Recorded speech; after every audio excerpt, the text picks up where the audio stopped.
आम्हाला पगाराचा आमचा हा हक्क आहे, अविरत कार्य करतो आम्ही, शिक्षण हक्क हवाय।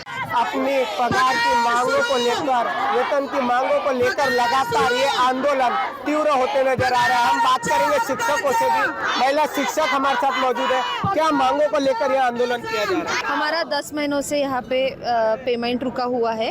ये जो है, मैं एक शालार्थ पीड़ित शिक्षिका हूँ। शालार्थ पीड़ित जो शालार्थ घोटाला हुआ था, शालार्थ घोटाला जो हुआ था वो अधिकारियों ने किया था। अधिकारियों ने इसमें घोटाला करने के बाद जो पेमेंट है, जिनमें किसी शिक्षकों का कोई भी हाथ नहीं रहता, वो शिक्षकों का रुकाया गया है। जबकि जो अधिकारी निलंबित हुए थे उनका आधा पेमेंट शुरू है। यहाँ पे आप अपने छोटे छोटे बच्चों को लेकर भी यहाँ पे हाजिर हुए, पूरे परिवार को लेकर हाजिर हुए, सरकार तक आप अभी यहाँ पे शिवसेना उद्धव गट ठाकरे गुट की सुषमा अंधारे जी भी आई थी। क्या उनके तरफ से आपको आश्वासन मिला है? हमें आश्वासन ये मिला है कि अभी जो हमारी डीडी ऑफिस में उपसंचालिका बैठी हुई है माधुरी सावरकर मैडम, उनसे वो बात करने वाले हैं और वो हमें रिजल्ट देने की उन्होंने हमें आश्वासन दिए कि वो हमारा हाउस में कुछ सब्जेक्ट रख के उस पर कोई सोल्यूशन निकाले।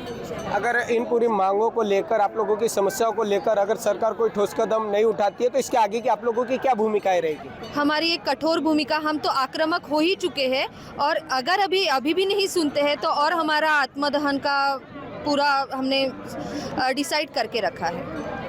ये थे हमारे साथ में महिला शिक्षक, जिन्होंने बताया कि कहीं ना कहीं शालार्थ शिक्षकों की जो यहाँ पे वेतन बाकी है उसको लेकर यहाँ अभी हम आंदोलन कर रहे हैं। और अभी यहाँ पे जो उद्धव गट ठाकरे जी के जो गुट से यहाँ पे सुषमा अंधारे जी भी आई थी, उन्होंने कहा कि कहीं ना कहीं हम जो है वो संचालक से हम बात करेंगे और जो वेतन रुका है उसे दिलाने की पूरी कोशिश करेंगे। और भी यहाँ पे जो है हम उनसे भी बात करेंगे। महिला शिक्षक हमारे साथ जुड़ रही है। कितने यहाँ पे अभी जिस तरीके से आश्वासन दिया गया है और कौन सी मांगों को लेकर, एक वेतन की मांग है और कौन सी मांगों को लेकर आप लोग आंदोलन? हमारी एक ही मांग है सर कि हमारा जो 10 महीने का वेतन है वो अदा किया जाए और हमें सेवा सातत्य मिले।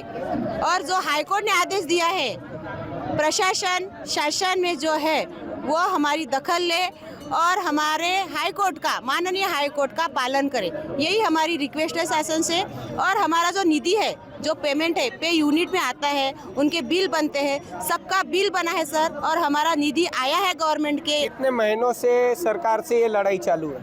10 महीनों से सर, 10 महीनों से हमें कोई भी पूर्व सूचना दी नहीं शासन ने कि आपका वेतन बंद किया जाएगा। और अचानक से रात को मैसेज आया, पता चला कि आपका वेतन पूरे तरह से बंद किया जाएगा। जो अपने घर काम के लिए बाई आती है, उनका भी वेतन हम महीने के महीने देते हैं। पर हम रेगुलर स्कूल में जा रहे हैं, हम अपनी ड्यूटी निभा रहे हैं, पेट्रोल अपने खर्चे का डाल रहे हैं, हमारे अपघात हो रहे हैं, हमारे छोटे छोटे बच्चे हैं, हमारे जो प्रेग्नेंट लेडीज़ हैं उनके इस टेंशन की वजह से अबॉर्शन हो रहे हैं, हमारी बीपी लेवल, शुगर सब बढ़ रहा है, हमारे बच्चों की फीस नहीं है, आज सब्जी लेने के लिए पैसे नहीं है, बच्चों के लिए चॉकलेट नहीं ले सकते सर 10 महीने से। पर हम जो पढ़ा रहे हैं वो कोई करोड़पति के बच्चे नहीं है, वो गरीब घर के बच्चे हैं। हमारी यही निवेदन है कि हमारे जो 10 महीने का पेमेंट है वो अदा करें और हमें सेवा सातत्य प्रदान करें। धन्यवाद। ये थी महिला शिक्षक, जिन्होंने कहा कि हमारे जो 10 महीने का पेमेंट रुका हुआ है वो कहीं ना कहीं सरकार हमारी मांगों को लेकर यहाँ पे हमारी समस्याओं का समाधान करे। और भी यहाँ पे शिक्षक है, हम उनसे भी चर्चा करेंगे, जानेंगे कि किस तरीके से इस पूरे मामले को लेकर अभी तक उन्होंने कहाँ आवाज़ उठाई है। सर, कहाँ निवेदन दिया गया है और किस तरीके से वहाँ से आप लोगों को आश्वासन मिला है? सर, आम्ही आतापर्यंत जेवढे काही शिक्षण विभागातील अधिकारी आहेत या सर्वांना निवेदन देऊन चुकलेलं आहेत। आमची बाजू आम्ही मांडलेली आहेत। आमच्याजवळ संपूर्ण कागदपत्रे आमच्याजवळ उपलब्ध आहेत आमच्या नियुक्तीचे। आम्ही डी.एड. बी.एड. संपूर्ण शिक्षक, आमची शैक्षणिक व्यावसायिक पात्रता परिपूर्णपणे आमची आहे।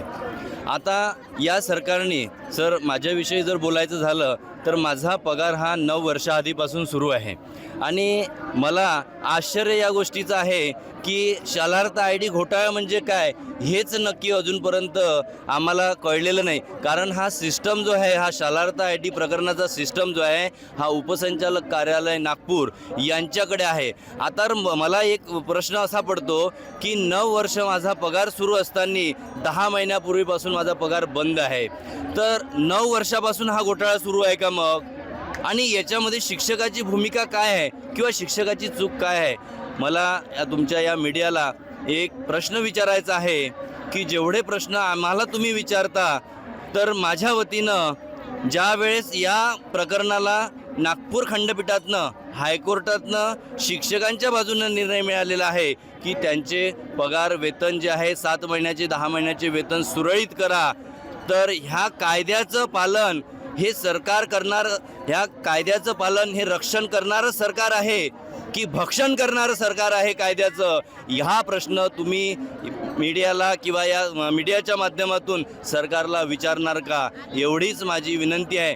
या नागपूर सिटीचे, या नागपूर शहराचे आदरणीय मुख्यमंत्री देवाभाऊ ज्यावेळेस पहिल्यांदा हे मुख्यमंत्री झाले इथे, तेव्हा आम्ही संपूर्ण नागपूरकरांनी पेढे वाटून इथे आनंद साजरा केलेला आहे. आणि आज आम्हाला या शहराचे मुख्यमंत्री असताना आणि आम्ही या शहराचे असताना आमच्यावरती ही दयनीय अवस्था आलेली आहे. यामधून माझी कळकळीची विनंती आहे या मायबाप सरकार. यहाँ पे आप लोगों ने पुतला भी लगाया हुआ है, किस तरीके से पुतला यहाँ पे रखकर विरोध प्रदर्शन कर रहे हैं? आम्ही संपूर्णतः संवैधानिक मार्गाने आमचं आंदोलन करून राहिलेलं आहे. आमच्या मागण्या ह्या रास्त मागण्या आहेत, ह्या कायद्याला धरून मागण्या आहेत आमच्या. आणि म्हणून आम्ही हा जो पुतळा बनवलेला आहे हा शासनाचा पुतळा बनवलेला आहे आम्ही. आणि इथे आम्हाला सरकारचं लक्ष वेधायचं आहे आणि या सरकारचं लक्ष वेधून आमच्या मागण्या परिपूर्णपणे आम्हाला जो न्याय कोर्टातून मिळालेला आहे तोच न्याय आम्हाला शासनाकडून मिळावा, हीच या मायबाप सरकारला माझी कळकळीची विनंती आहे.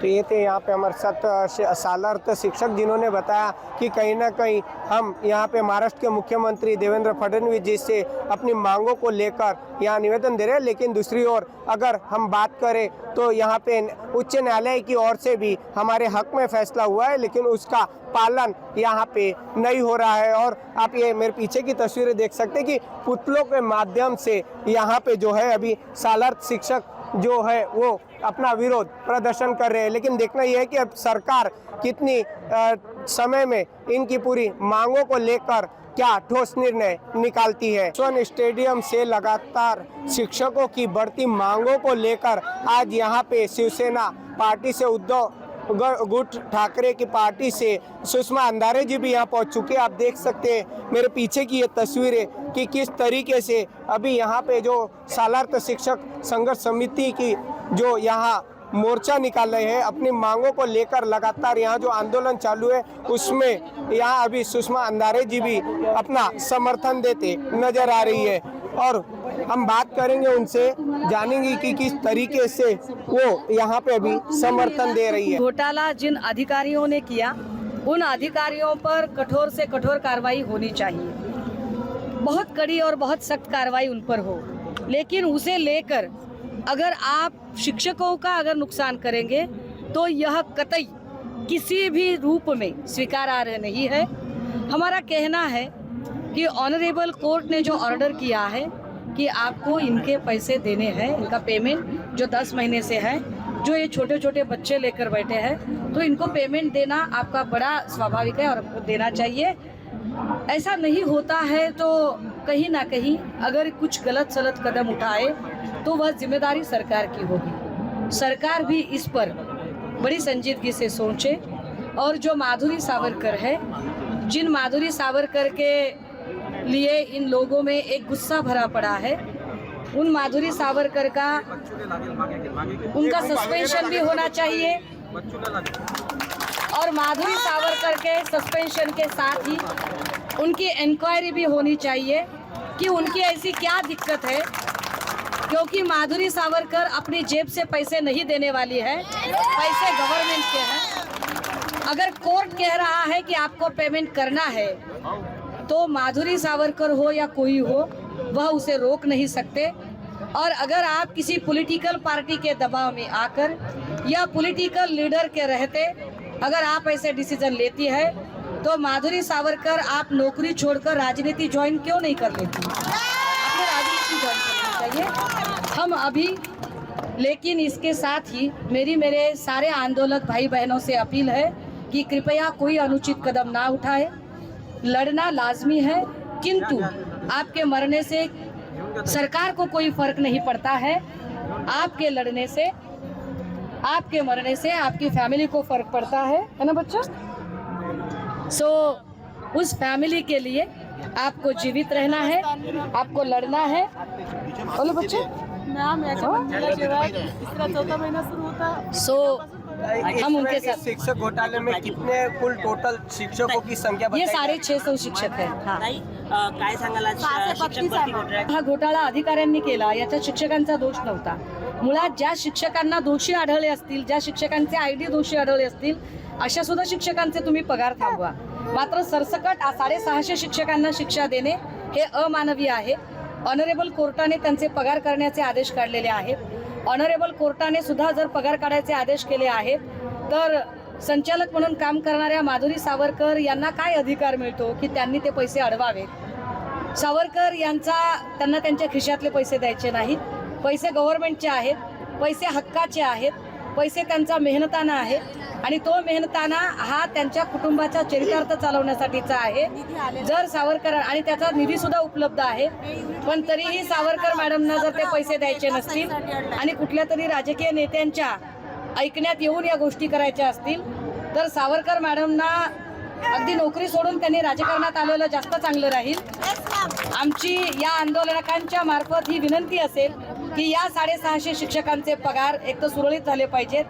माधुरी सावरकर नावाची जी अधिकारी आहे जे अत्यंत असंवेदनशीलतेने वागत आहे, कारण इतक्या दिवसात मी समजू शकते की माननीय मंत्री महोदयांना वेळ नसेल मिळाला, पण संचालकांना इथे येऊन बोलायला वेळ मिळालाच असता। पण संचालकांनी जी अत्यंत ताठर भूमिका घेतलेली आहे, अशा स्थितीमध्ये या संचालक बाईंचं सस्पेंशन झालं पाहिजे आणि त्यांची चौकशी सुद्धा लागली पाहिजे। इस पूरे शिक्षक घोटाले को लेकर कहीं ना कहीं जो संचालक है माधुरी, उन पर भी काफ़ी सारे सवाल उठाए जा रहे हैं। और यहाँ शिवसेना उद्धव गट जो गट से यहाँ पे अभी सुषमा अंधारे जी जो यहाँ मौजूद है, उन्होंने सीधा निशाना साधा है और उनका कहना है कि जो यहाँ पे 650 शिक्षकों के पगार का जो मामला है वो हम अभी विधान भवन में भी वहाँ रखेंगे और कहीं ना कहीं इन पूरे शिक्षकों की जो समस्या है वो जल्द से जल्द सुलझाने का काम हमारी ओर से किया जाएगा। और दूसरी तरफ की अगर आप ये तस्वीरें देखें तो यहाँ पे तकरीबन अभी 650 शिक्षकों की पगार का यहाँ पे मामला उठाया जा रहा है, वेतन का यहाँ मामला उठाया जा रहा है। और दूसरी तरफ अगर आप ये कुछ ही अंतराल पे अगर आप ये देखेंगे तो यहाँ पुतला लगाकर कहीं ना कहीं जो है यहाँ विरोध प्रदर्शन किया जा रहा है शिक्षकों द्वारा।